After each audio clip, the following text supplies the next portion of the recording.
We're at the halfway point of Rise of the Triad. Can you believe it? Wow, sure thing. Yeah. Just like any shooter of the era.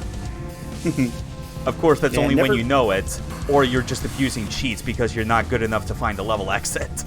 Yeah. Look, don't quote me on this one, but I don't think those robots follow the 3 laws of robotics. Just saying. Yep, we're dealing with robotic enemies now. So when they say they lost 4 computers, like, did they die, or were they just like, I don't know where it is? I'm pretty sure dead.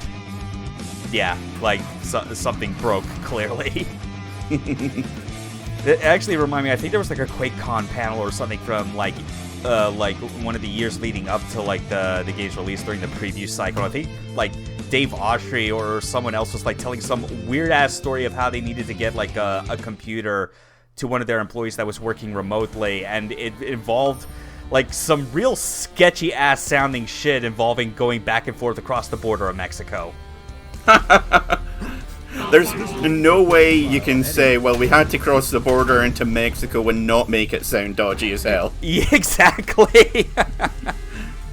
Well, I was just going over there for work. Uh-huh. And what exactly do you work as?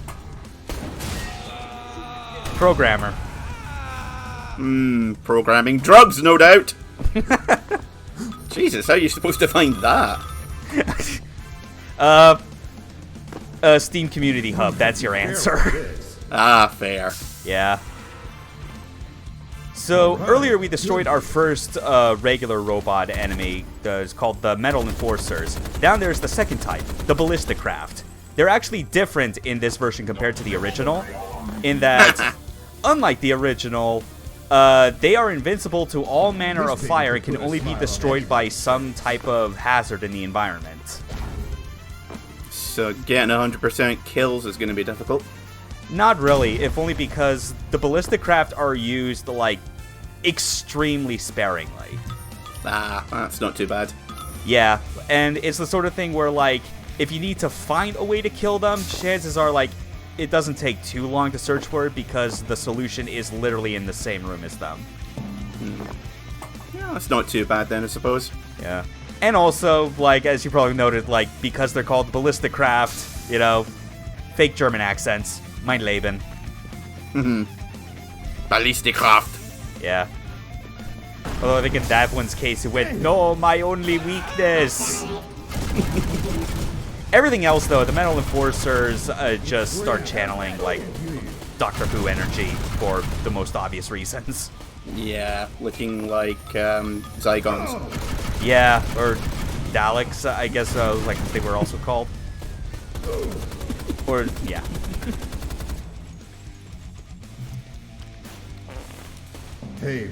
Yeah, I managed to survive that somehow. How? Yeah, you had like 3% health there. What the fuck? Things happen.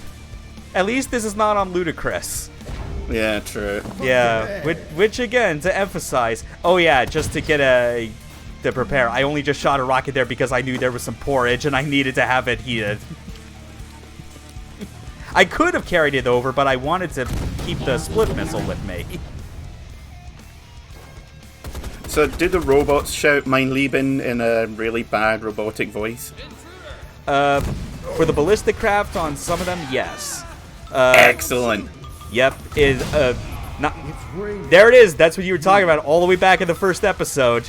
Yep. On occasion, you get that good old middle finger.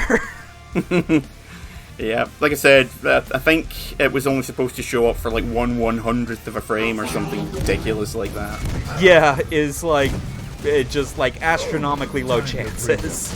Yep. And best part is, that's not the only time that you're going to see it throughout this entire LP. It starts to appear just a bit more up until the end. Yeah. Yeah, see, this game can still be enjoyable even knowing full well how much of a technical mess it is. Yeah, this is all completely new to me at this point, so... This is definitely one of those episodes where, like, the more I've thought about it as time goes on, I've gone back and forth between whether this or Episode 2 is my favorite. Because Episode 2, I really do like the not Wolfenstein aesthetic it has going with the whole castle location, but obviously, on the other hand, there's the room. This, meanwhile, it doesn't have anything like the room. There's one section in a level later on that is like it's not a whole section like it would be in the room, but it is the sort of thing where you look at it and you realize just the technical, like, clusterfuck it is in terms of performance, and you're like, oh god, why did they design this? Admittedly, it looks visually cool, which I'm pretty sure is entirely the reason why they made it in this game in the first place, but they should have known better. Yeah, I think it's going to be one of those things where, like, Area 2 has the more interesting levels, whereas this has the more interesting enemies. Yeah, because the ballistic craft, like, their gimmick's cool, and even without them, just the metal enforcers themselves is like, it's like the next step up in enemies that are designed to encourage you that, like, the more you try and use bullet weapons to save rockets, the less effective it's going to be. Yeah.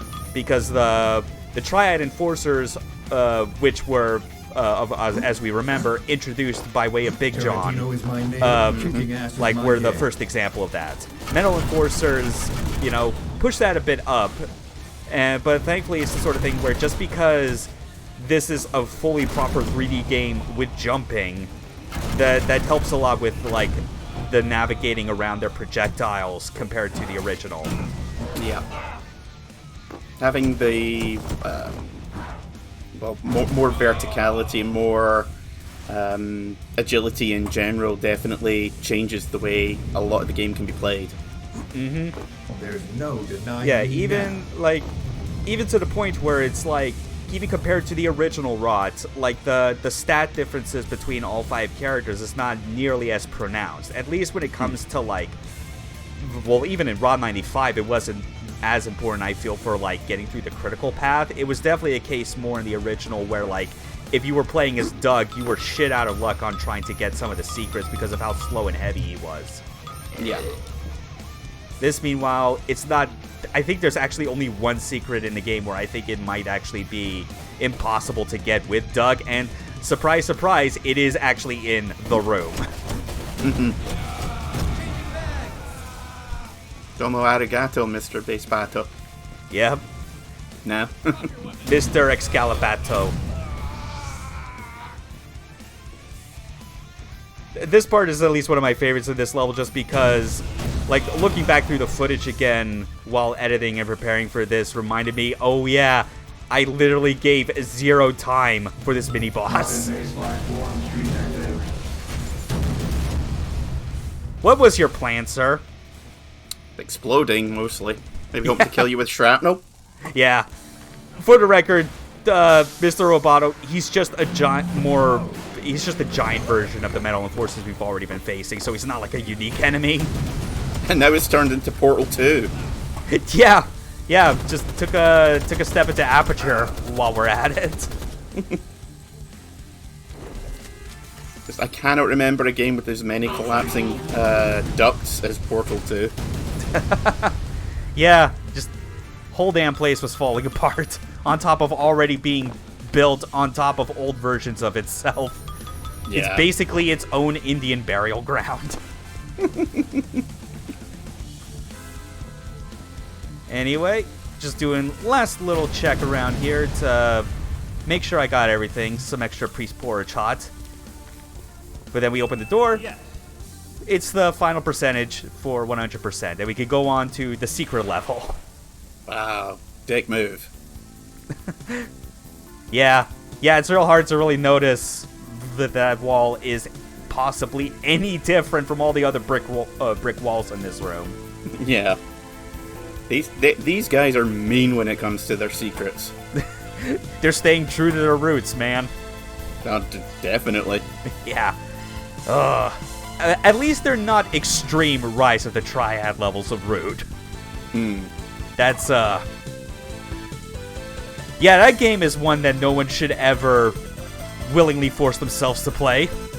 Unless they're Civi, or anyone else crazy enough to do it. Original expansion to this. Yes. The original version. That is correct. Yeah, like over 40 extreme levels or whatever it was they called it. Which was 42 too many. Yeah, the problem with those kind of games and like ROM hacks today, I suppose, is that they're really just made for people who know the game inside and out. Yeah. And know how to exploit everything. Whereas, you know, those of us who are just like, I kind of want more of the same. Well, good luck with that. Yeah, that's ultimately, like, that really is what Extreme ROTT feels like, because you look at other expansion packs on PC back in the day, you know, it's like, they at least added, like, other things like new mechanics or weapons, enemy types, things like that. Yeah. All ROTT did was just use the level editor they had for the original game and just make even more dickish levels, so it basically is just an official ROM hack. It has that same energy, except not made by weirdo fans. Anyway, that was the secret. Creators. Yeah, that's the third secret level, which, yeah, all that was just collecting coins and throwing the switch. Even less time than Episode 2's secret level. Sub 1 minute. But hey, look, they're not even trying at this point. Yeah, but hey, on the plus side, they arranged the blocks in a way that it looks like the Rise of the Triad, like, insignia logo. Yeah, I was just about to say that. That's definitely something you couldn't do in the original game's map editor because everything had to be at 90 degrees. No verticality here. No. Yeah. But alas, this is like... Yeah, you say that it's like they're not even trying, but you'll kind of wish they stopped trying when we get to Episode 4. There's only one possible secret they have left, and you can easily guess in your heart what that might be. Punching yourself in the dick until you pass out and dream the final level. Yeah. We won't stand for that shit. Take him out. I wonder what he meant by they won't stand for it. The waterboarding itself, or the things that he applied to be, and worse. The fact that people might hear about it. Yeah, maybe. I don't know. But I think that it's around this point that I think it becomes especially clear that the actual best source of humor in this game isn't found in any of the levels. Or, well, some of it is, but it's very, like, out of the way or unintentional. The best source is literally Andrew Holschultz's, like, mission briefings that he gives out. It's funny, I remember way back in the day when this came out, getting a gaming magazine, which was basically a guide to this and Doom 2. Yeah. And they made this look like a very dark, serious game. Yeah. And then I actually played it and I was like, well, I was lied to. Yeah. Here's a way to alternatively kill this enforcer. Motherfucker. Like that's a fun little side thing to do. Yeah, the other kind of Indiana Jones ploy. Yeah. Yeah, we're gonna get the drunk missile. There's no reason to ever leave it behind. That bazooka I was just holding on to in the event that, like, I failed that platforming challenge and needed to rocket jump up as an alternative. I feel like drunk missiles were one of the more common, if not the most common weapon in the original version. Like, as you get later on. Yeah, because there seemed to be like at least 2 or 3 of them in every area later on in the game. I'd say that checks out based on what I recall going back through this footage of, like, the last 2 episodes and realizing that there's, like, a lot of drunk missiles and a lot of fire bombs.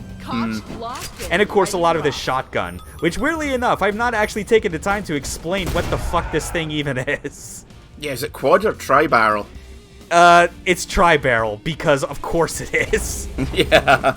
And, like, here's the extra crazy thing about this particular weapon. This wasn't in the game at launch. This was part of, like, I think, like, update 1.4. It was, like, something where, like, Interceptor basically held a little fan contest for, like, people to, like, kind of... It was either come up with the weapon or, like, come up with a name for the weapon.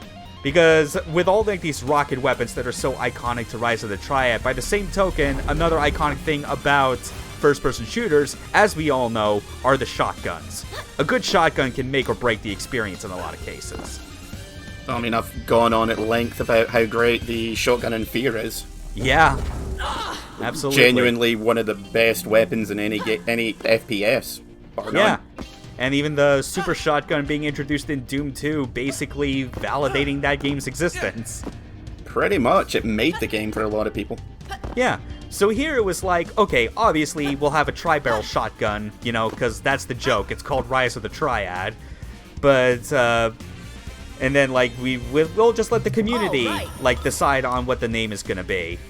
And then they implemented it, and it is very weird in the grand scheme of all the weapons, because, you see me, like, as I fire it, it's like, it has, like, the most noticeable feeling, like, hitch behind its shot every time you pull the trigger. A lot of that is because, going back to, again, this game's, like, oh, there's the second middle finger. Like a woman pissed off.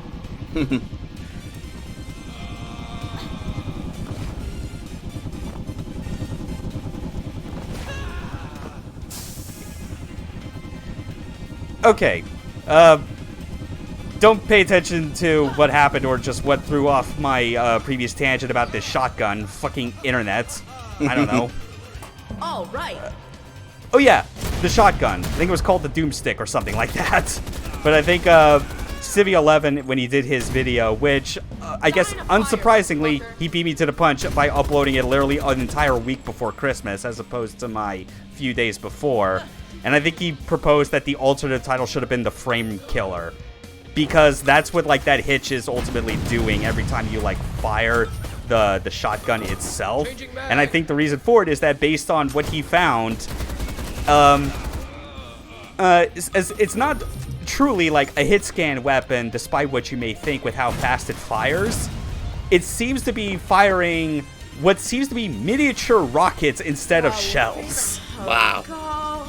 Yeah. Also, this is what I was talking about. The thing that's kind of Room-esque.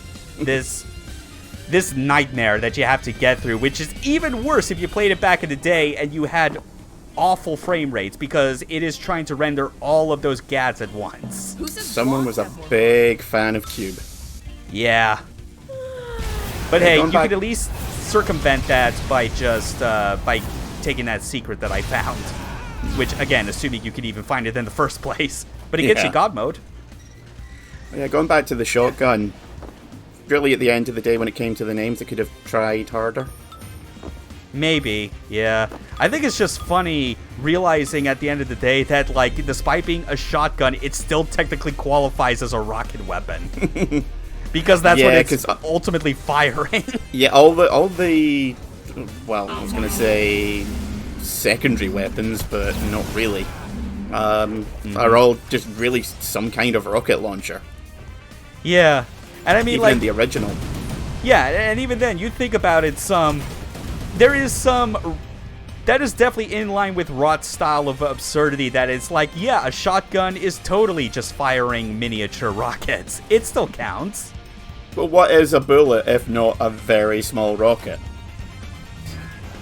What is an acorn if not a very small rocket being dropped off a tree? It's rockets all the way down, man. We're just doing some war crimes. This isn't going on the record. Some of these also have subtitles that go for quite a while that I decided to caption some of them, at least the ones I could hear.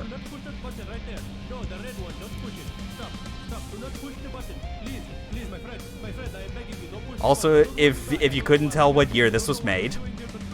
Yep, kind of feeling a bit uncomfortable, not gonna lie. Whoa!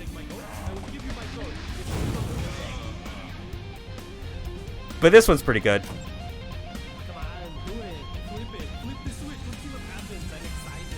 Big John's little brother. But now here's the actual best one. Yeah. I mean, technically he was. Clipped right through that bitch. Oh my god.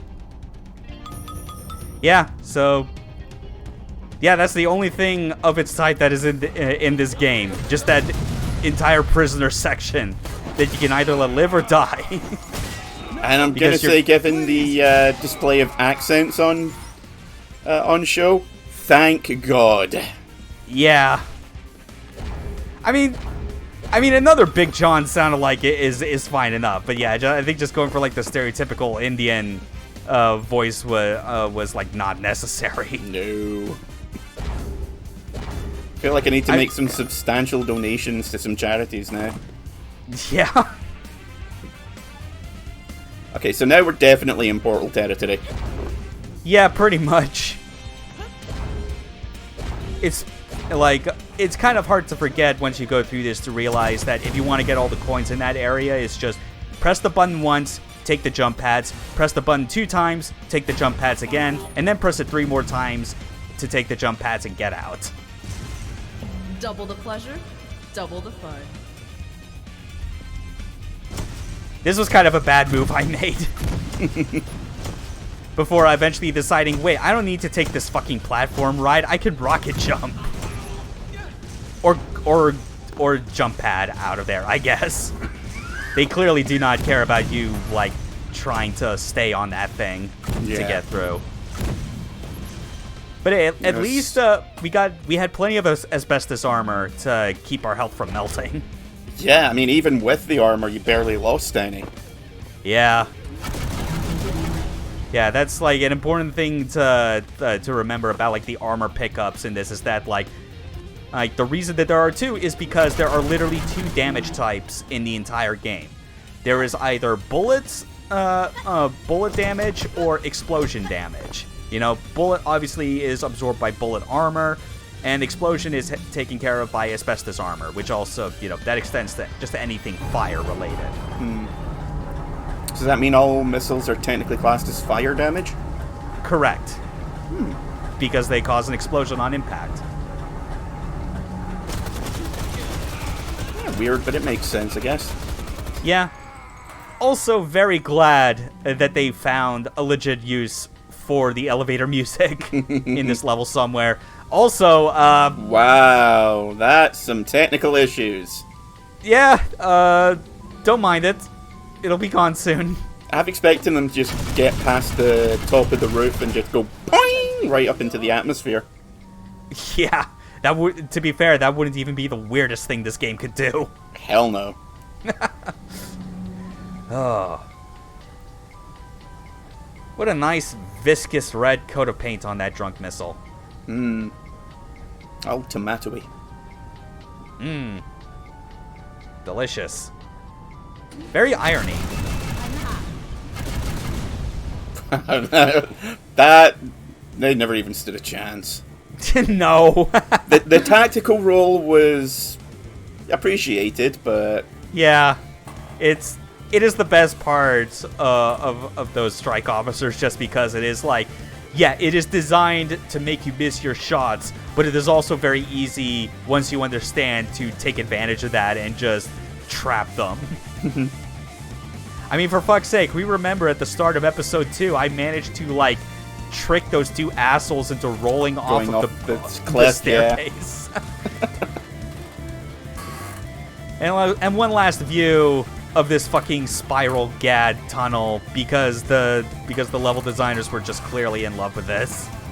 Yeah, someone views that as their life's work.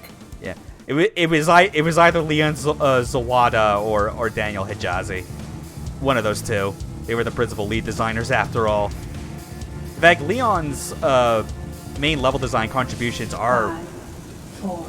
Oh yeah, this is a reference to a classic ROTT level that anyone remembers from the original, though it doesn't play out exactly the same as you might remember it doing.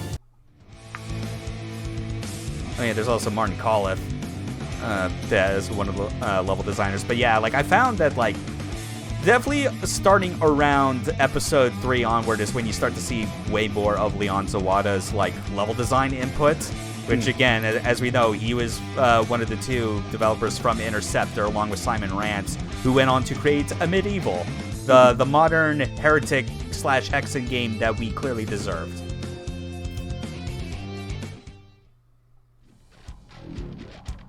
All right. So that's technically what was supposed to be meant by dead in 5 seconds. Right. If you were to just walk straight ahead. In the original, it was different because being dead in 5 seconds meant if you did not move for 5 seconds, you would literally be dead. Ah, that's a nice twist. Yeah. Yeah, so obviously if you were, like, trying to see if it worked exactly the same way, you would be alive for longer than 5 seconds as you were just shooting at, like, these, like, enforcers trying to run towards you. That said, though, I think I'm kind of more fond of how it was done in the original just because of the way you solve that particular conundrum, how you stay alive, is that you just walk backwards into, like, a dog mode power-up. I mean, that's certainly one way of solving the problem. Yeah. But this, I mean, it's not too bad considering, like, the enemies it forces you against and the fact that the stage hazard kills them. So, like, if you don't want to, like, waste time shooting bullets at them, that's a good way to solve it.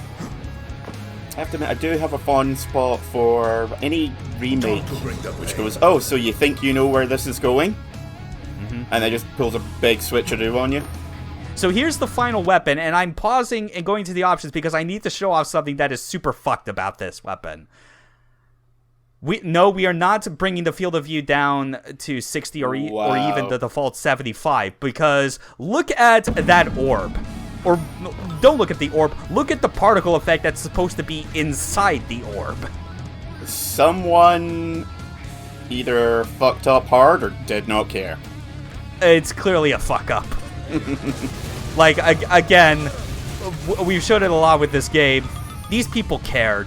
They had their heart in their right place. They were just absolute fucking amateurs about it. Yeah. They had no idea how to, like, go about actual game development until they hit the ground on this one. Yeah, as we said before, there's a big difference between making a level pack or a mod and actually making a game. Mm-hmm. That said, though, the Dark Staff is pretty sweet in this game, because it is just, like, it's just a chain lightning gun. So can you take that alongside rocket launcher? Correct. It goes in, like, the second limited weapon slot that is usually occupied by the Excalibat. Okay, so technically you can have 3 weapons at any one time. Yep.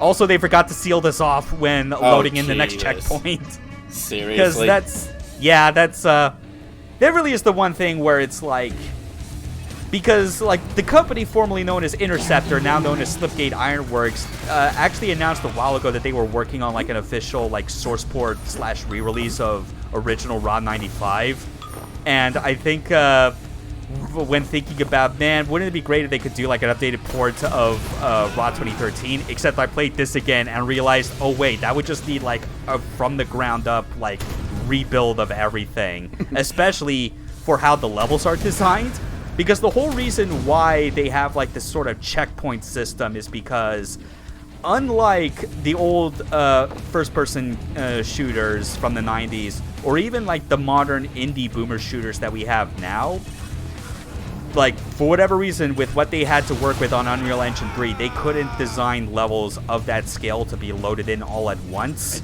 So they had to design them in chunks and have, like, a section that you just walk past and load in the next one while unloading the previous area. And that peek into the void that I showed was one instance in which they very much failed to, like, account for one area that you could go back to, because that was technically a secret route. Mm. Yeah, if they were to port this to a modern engine, it would just be like a technically competent but average shoot 'em up retro style. Yeah. Well, again, it'd be more like just to fix a lot of the gaping holes that this game still has. Like, they would absolutely need to like build the whole thing from scratch again. Yeah. Because it's not just that. There wouldn't be that much of an audience for something like that. Yeah, I mean, like, I mean, just think about it already. Like I said, they're doing a source port re-release of ROTT 95. That's still like a niche sell even in that context. Yeah. And I imagine they're only really yeah. doing that because games like A Medieval and Project Sorcerer are just really popular now. Well, yeah, it's like there's the market Project for it in Warlock. in the indie scene, as well as the fact that the source code for ROTT 95 has been open source for years now. Yeah. So it's not that much work that they would need to do outside of just like building like a new engine to facilitate it. Yeah, a new engine or a new wrapper. Mm-hmm. I like the design concept for this level as far as it kind of doing another spiraling down approach to the level progression, like in episode 3, not episode 3, in episode 2, level 3. But this is definitely one of those where like kind of similar to other levels, because of where the checkpoints are placed, like dying in certain ways can result in you being screwed out of 100% because of how the enemies are spawned in. Because this silo, you mentioned that before. Yeah, this silo, we go in and out of it multiple times is the thing. Oh, look at that, third middle finger. They're just giving it to me this episode. Wow, you are popular. Yeah, clearly. But yeah, it's like you pass through that silo on multiple like stories of it, like a bunch of times, and each time you pass through it, there are enemies that show up on all levels, like down below you is the idea. So if you want to be extra safe, you have to be sure that you can point out where all of them are each time you pass through and shoot them before you leave.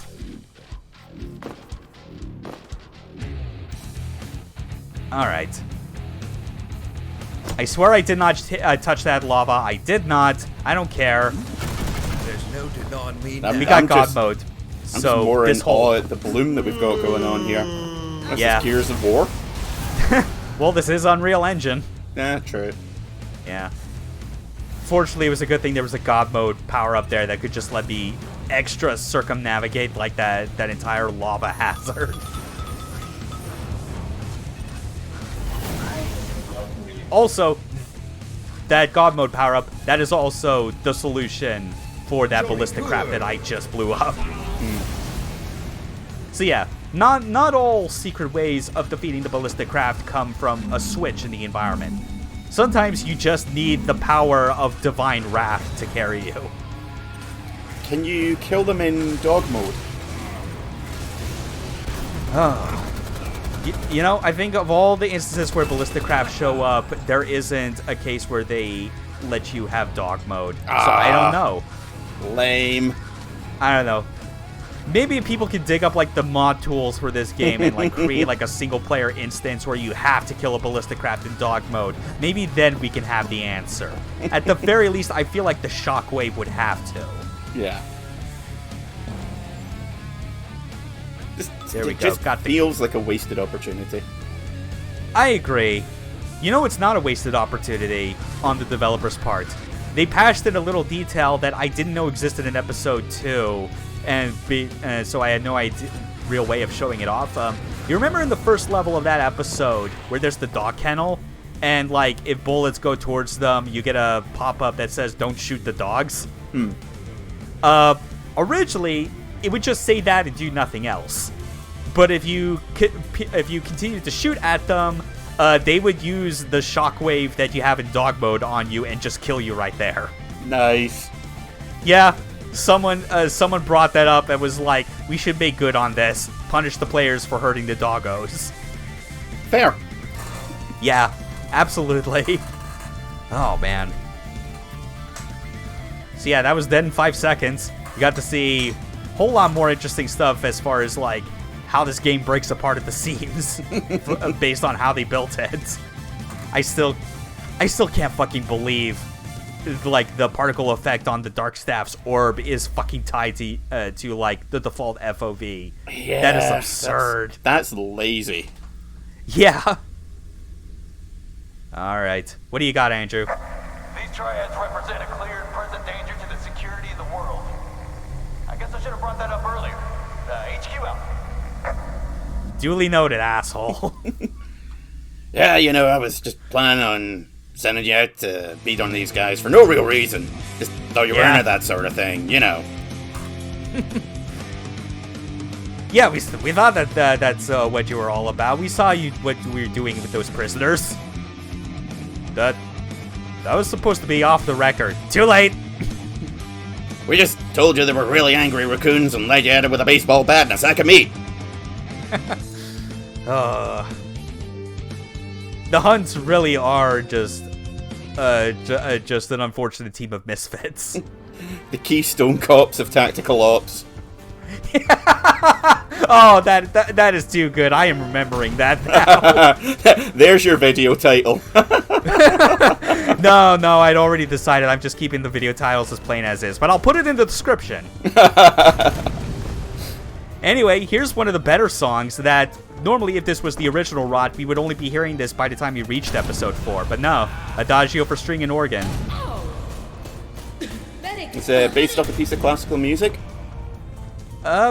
Inspired by, I think it is, yeah. I just know that, like, this rendition, now that it is no longer, like, 90s PC MIDI synth, it sounds so much like an Ecovania track. It really does. Like, I'm just imagining playing this while running through Dracula's castle. Yeah, it just needs a breakdown of someone going, dun dun dun dun dun dun dun dun dun dun, and then it goes into the next bit. The Hunt's gonna find you, Dracula, you big fucking nerd. Where's our goddamn money? You owe our CEO $50, damn it.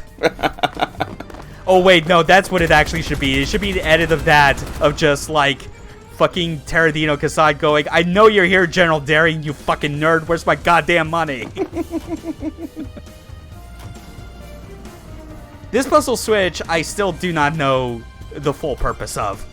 Or I guess I kind of do, but I just don't fully understand still, like, what the context is or how you know you did it correctly. I think the whole idea is to make room for when you could eventually lower those gads to create a walkway. Clipping issues. Yeah, bunch of clipping on static meshes. But first, weird jumping puzzle that I get on the second try. Yeah, I was wondering what the hell that was supposed to be. Okay, cool, totally normal.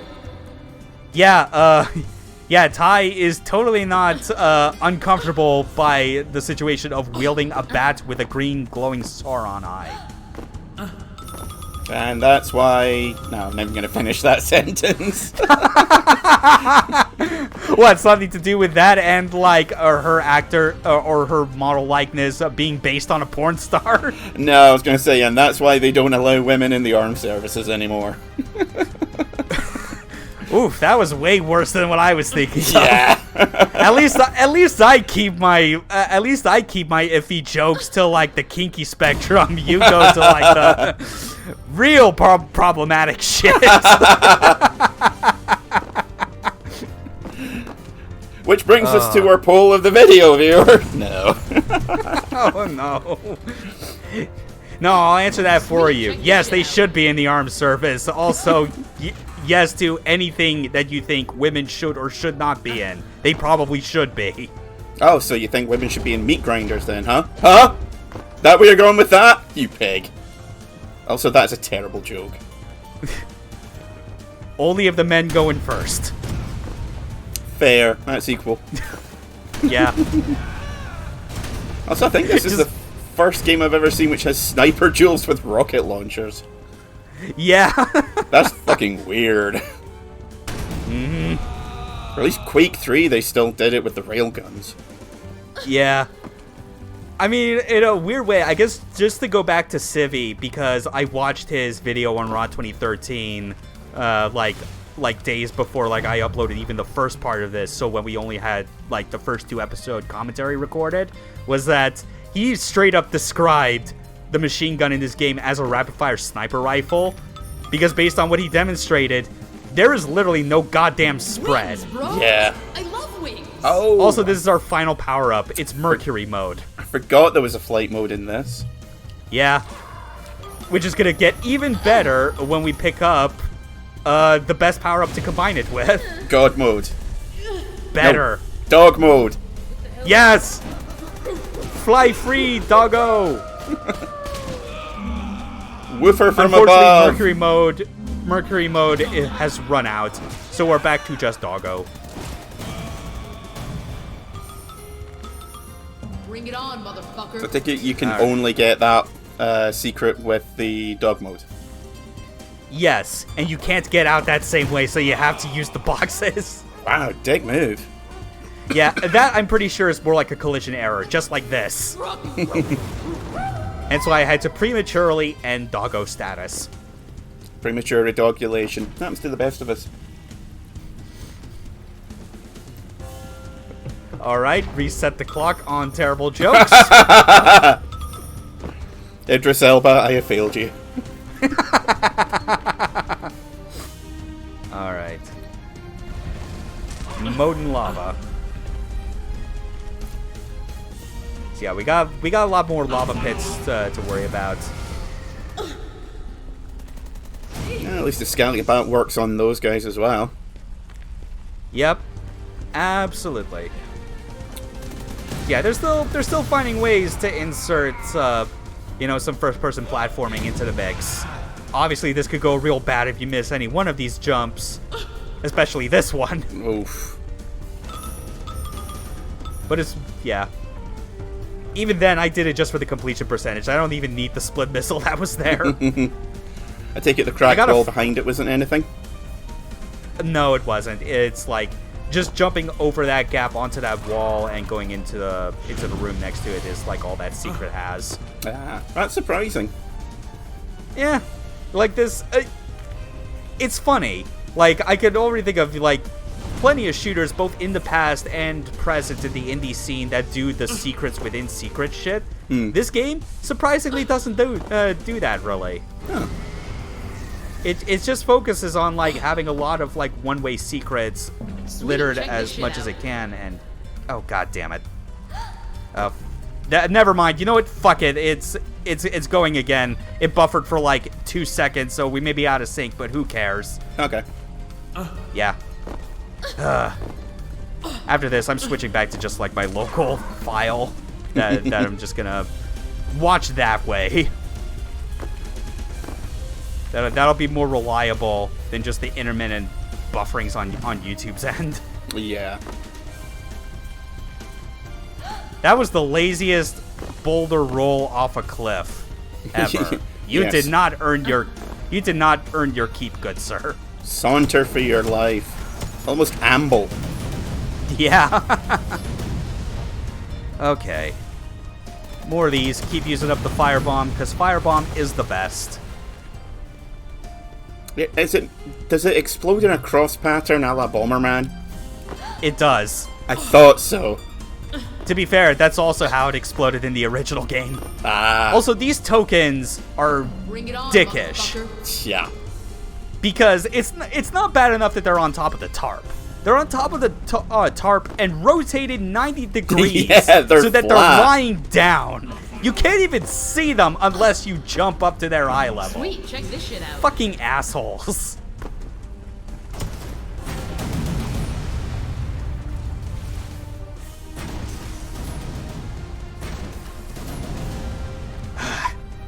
God damn you, YouTube, you fucking contemptuous website. I'm just glad it's not me having problems again. Yeah. I'm so Like- mad I even blew up those boulders that were up there that served no functional purpose. Those boulders had a family, goddammit. Yeah. I mean, sure, there's a secret up there, but like, it's so hard to actually blow up those boards that you could even, there's no enemies around to really hit them with. Kind of half-hearted. Pretty much. So Oh, dumb. There's a thing there. Yeah, but we still have a firebomb, though. Yeah. Plus, Excalibad is more important for what we got coming. I actually saved that, if I recall correctly. I saved that drunk missile, I believe it is behind those crates, as a backup for this final arena. Because we got another ballistic craft. We first got to get that out of the way. Which, fortunately, there's an easy way to do it. Your Resident Evil special. Yeah. When in doubt, hit it with a crane. Mm-hmm. So yeah, we gotta hit these switches. There's 2 of them in these adjacent rooms, but when we do, we're gonna get our final few enemies. And admittedly, like when I was preparing for this, I think I underestimated how many enemies it was gonna throw at me, like right at the end once I throw the last switch. So I still go back to get that weapon anyway, even though I just used the rest of the Excalibats. Yeah, it looks like it should be a boss fight arena, like something comes up from the pit. True.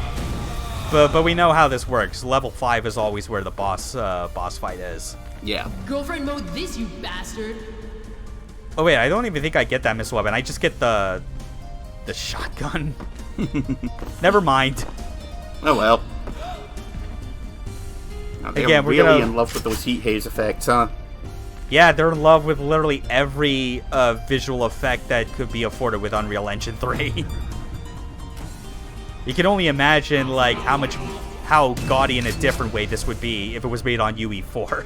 Oof. I mean, it wouldn't have the particular problems that Unreal Engine 3 has, but it would definitely bring about its own issues. You'd probably be seeing a lot more chromatic aberration out the asshole. I mean, on the one hand, it wouldn't be all practically monochrome, and it wouldn't be screen tearing like crazy, but Yeah. it would look like someone went crazy in Photoshop. That really is the best description for, like, the stock Unreal Engine 4 look. Just motion blur, chromatic aberration, bloom. Yeah. All things that I cannot stand and turn off immediately. Oh, yeah. Because I like having eyes that work. Yeah. I mean, motion blur is, like, either or, depending on how it's implemented. Chromatic aberration, I have definitely long since stopped giving a shit about and just, like, turn it off at the moment's notice. Yeah. Now, motion blur always makes my eyes go funny. Mm-hmm. Anyway, we're moving on to the 3rd boss of Rise of the Triad. Intelligence suggests that the Triads have been developing artificial intelligence. Maybe you should go figure out what that was. Yep, that was the enemy. Which, according to one of these loading screen tips that has shown up several times, has 1,337 vertices. Nice. Yeah.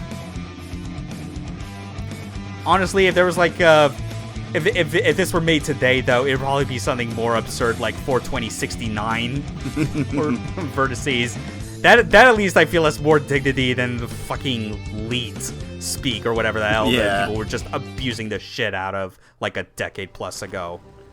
I remember in the lead up to Nier Automata, there was a couple of infamous things going around about the main character's derriere. One of them being that it contained 69,000 polygons in it. Yeah, yeah, just so much like geographical detail, all focused around 2B's ass. Yeah. No reason. No wonder we called it Glorious Robot Simulator 2016. Yeah. I just love the fact that because it was like Platinum that was like doing like the main dev work for it, it's like they...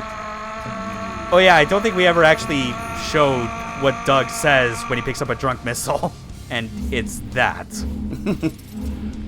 Well done. Yeah. Kind of wasted though since, you know, we didn't have anything to shoot with. Yeah. But yeah, Robot Simulator 2016. I just love that because of Platinum being the ones that like did the development for it. It was like they found something to trump the legendary anecdote about Bayonetta in which like the modeler spent like a full 24 hours like perfectly modeling her ass. Yeah, just the fact that all the conversations and quotes about that ended with, and once again, Taro-san informed us that no, he was not joking. Yes. He wanted to make sure that this was the finest ass in all of gaming. So we went back to him about it, and he assured us that once again he was not joking. Yeah. Probably the sad thing is I somehow doubt that the team working on Bayo 3 currently is gonna like do anything to try and top that. I don't think they can. No, not when they're still making a game for the Switch. Well, you know, it'll look better on the PC. And by PC, you mean on emulator. Oh boy, howdy. Yeah. I still need to play Dread on that. I've already, obviously that's not to say that I'm tired of playing it on Switch, because it still runs fucking great on that. But that's just because it doesn't have a lot of graphical priorities it's trying to push at the expense of frame rate. Yeah. Oh no, I was looking around the other day and I saw that there's loads of mods for Switch games only for use on emulators. Yeah. Like, Shin Megami Tensei 5 has tons of recolors. Completely surprised me because I didn't think that was a thing that could be done, but there we are. Yep. Also, here we are fighting the enemy. A boss that I'm gonna say is like, as long as you're not doing something ridiculous like playing the game on the highest difficulty, way less of a bullshit boss than his 95 counterpart. Because again, with this being a more modern, proper 3D game with jumping and like verticality and whatnot, you can actually get around some of his attacks more. Yeah, I don't even think we've seen him properly except for maybe like 3 seconds at the beginning of the fight. Yeah, but also because on this run, I managed to get him stuck behind those containers and he can't move anywhere. Is this another multi-phase boss, or is this it? No, that's just it. Which, honestly, I'm fine with. The first phase technically was destroying, like, those generator pylons off to the side. Yeah. The ones that were exuding, like, a painful amount of blue lighting.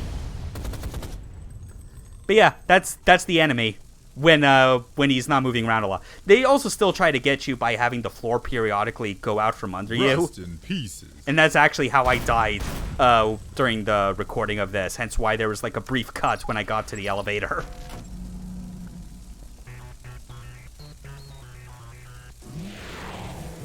I still do not understand the logic behind anything that was done in that ending cutscene. I get him beeping out the funeral march, but Yeah. why the Made in Japan logo? That's okay. The salute. I mean, at least the other ones had pretty good gags behind them. General Darien going out Looney Tunes style, looking down the barrel of his own gun. Ba-doing. Yeah. Or pushing Sebastian beneath the pool of blood with a middle finger. Yeah. Because that fucking nerd deserved it. But that's it for episode 3. Pretty solid, you know? It's up there with episode 2 as being like kind of like the best that this game gets. But we got one more episode that we got to go to next time. Serpent on the Mount.